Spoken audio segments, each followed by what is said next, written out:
freshmen at the University of Minnesota were born in 1992, the same year that IBM introduced the ThinkPad laptop, and just 1 year after the World Wide Web became available for public use. Well, I thought back to when I was in college, as I went through university today. I will admit a decade before many of these freshmen were born. And I remember, this is a true story, being one of the first non-computer geeks to learn the labyrinth of the Yale Computer Center. Literally, I took 3 days of training so that I could type up my senior essay, and I went a mile. I would walk every day to the one computer center to work on it. And the computer people that worked there didn't really like the infiltration of non-computer people, and they could somehow control the screen centrally in the computer center. And for a joke, they would do things like turn my screen upside down while I was trying to type in my senior essay about the Dome Stadium.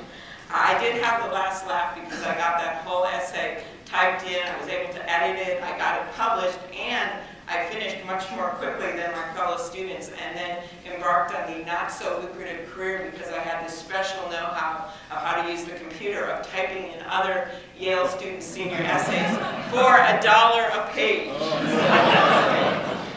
So we all know that the days of erasing a paper and write-out are long gone, and just about every college kid knows how to use a computer, and it's no longer just for typing term papers. With the internet, they have the tools to contact anyone at any time via email, IM, and remember, I have a teenage daughter, text messaging. So there's no question that the internet has fundamentally altered the way we communicate, and it hasn't stopped there. It has revolutionized every corner of American life, transforming the way that we conduct business, provide health care, and learn in schools. And I'm convinced that the internet is, in fact, the infrastructure challenge of our time.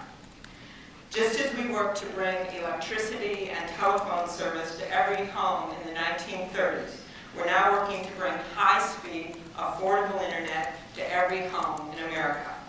In America right now, more than 230 million people have access to the web. Household broadband adoption has grown in recent years, up from 47% in 2007 to 66% in this year, 2010. Still, those figures remain lower for people living in rural areas, and we have work to do in expanding access for all Americans, regardless of income. But access is not the only issue at stake. For Minnesota, which placed 44th out of 50 states in a 2008 study on internet speeds, speed is also a huge concern, as is cost. When you talk to people in rural areas throughout our states, people whose only option are either paying hundreds of dollars a month for high-speed internet or using dial-up that is so slow it barely works, you appreciate the need for an improved broadband infrastructure. Too many of our state's families, hospitals, and businesses have been left behind. For the grandmother in Roseau who is forced to wait 2 hours to download a digital photo of her grandchild, high-speed internet access would allow her to see those photos right away.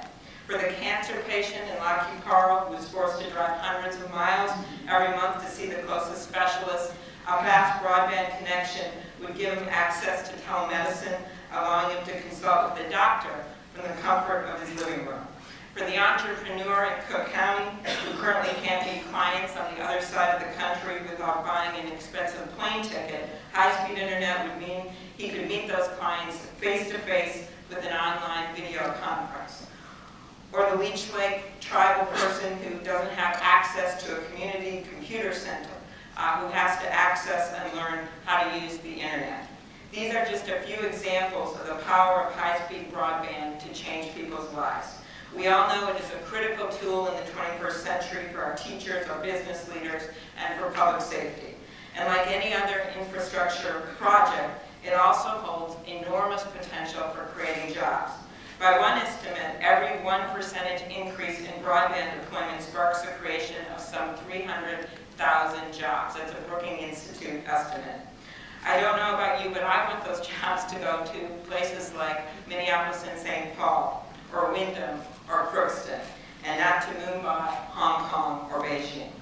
Remember, we are the country that brought the world the internet. We are the birthplace of the PC, of YouTube, of iPod, of Kindle. Our state has always believed in innovation. We brought the world everything from the post-it to the pacemaker. And we are now 7th in the country for Fortune 500 companies while being 21st in population, in part because we believe in innovation.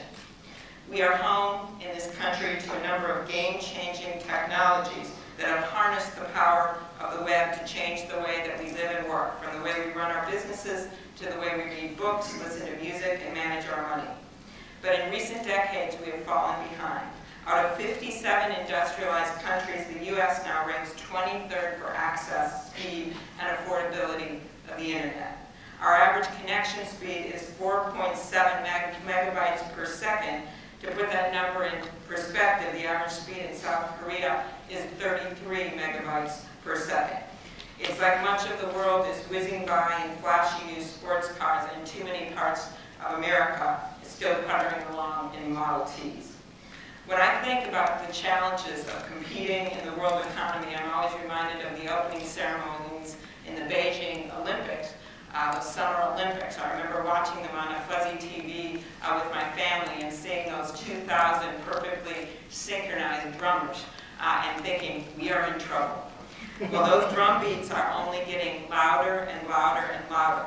America can no longer afford to be a country that sits on the sidelines waiting for the next wave of innovation to crash on its shores. We need to be a country that is perpetually thinking, doing, and moving forward. In the words of New York Times columnist and Minnesota native Tom Friedman, we need to do some nation building in our own nation. Now, how do we do that? I believe that we begin with an innovation agenda, a roadmap that charts a new course for American competitiveness, progress, and invention. For one, we need an education system that trains our students in critical math and science courses and allows talented foreign-born students who study in our universities to stay here after graduation so that the next Microsoft is born here in America, not India.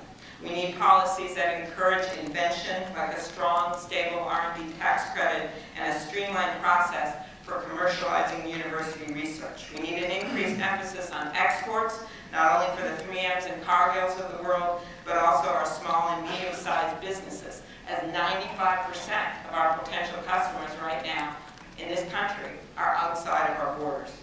And we need to be building a nationwide high-speed broadband network that lays the groundwork for entrepreneurship, job creation, future technology breakthroughs, and communication on the grassroots level. Because at the end of the day, we can't expect to lead the world in new technology if our innovators don't have the tools they need to research and develop. We can't expect the next wave of Apples and Amazons to crop up in our country when we don't have the internet framework to support them. Expanding broadband is not only the infrastructure challenge of our time, it is also the innovation challenge of our time. And if we don't effectively extend its reach, we will fall behind.